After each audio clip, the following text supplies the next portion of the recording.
தமிழகத்தில் கடந்த 21 ஆண்டுகளாக சென்னை திரைப்பட விழா நடைபெற்று வருகிறது. இந்த விழாவிற்கு தமிழக அரசு ஆண்டுதோறும் நிதியுதவி வழங்கி வருகிறது. அந்த வகையில் இந்த ஆண்டு தமிழக அரசு 85 லட்சம் ரூபாய் நிதியளித்துள்ளது.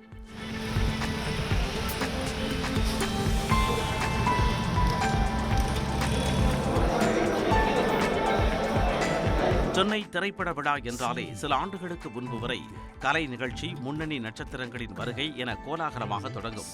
ஆனால் தற்போது அந்த முறை மாறி மிகச் சாதாரணமாக நடைபெற்று வருகிறது. அதிலும் இந்த ஆண்டு தொடங்கியுள்ள 21வது சென்னை சர்வதேச திரைப்பட விழா எந்தவித முன்னேற்பாடுகள் மற்றும் கலை நிகழ்ச்சிகள் இல்லாமல் ஆரம்பமாகியுள்ளது.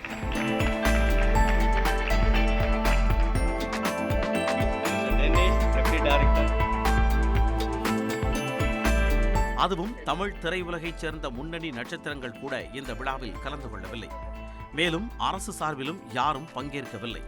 புனே, கேரளா ஆகிய இடங்களில் நடைபெறும் திரைப்பட விழாக்களில் இந்திய சினிமாவில் உள்ள பல முன்னணி நட்சத்திரங்கள் கலந்து கொள்கின்றனர். நிகழ்ச்சியும் சிறப்பாக நடத்தப்படுகிறது. சமீபத்தில் கேரளாவில் நடைபெற்ற திரைப்பட விழாவில் கமல்ஹாசன், மம்முட்டி என பல துறை நட்சத்திரங்கள் பங்கேற்றனர். இந்தியாவில் நடைபெறும் விழாக்களில் பல நட்சத்திரங்கள் கலந்து கொள்ளும் நிலையில் சென்னை சர்வதேச திரைப்பட விழாவில் மோகன் ராஜா, யூகி சேது, பார்வதி நாயர் ஆகியோர் மட்டுமே கலந்து கொண்டனர்.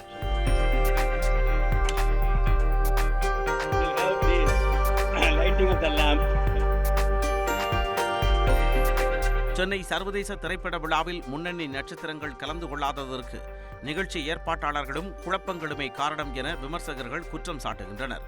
எப்படி இருந்தாலும் திரைப்படம் சார்ந்து படிக்கும் மாணவர்கள் இந்த விழாவை எதிர்நோக்கி இருக்கின்றனர்.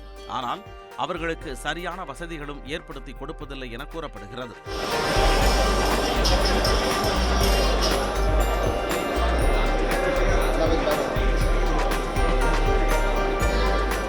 பல குழப்பங்களுடன் மிகச் சாதாரணமாக துவங்கியுள்ள இந்த 21வது சென்னை சர்வதேச திரைப்பட விழாவில் தமிழில் இருந்து 12 படங்களும், சர்வதேச அளவில் 57 நாடுகளில் இருந்து 126 படங்களும் திரையிடப்படுகின்றன.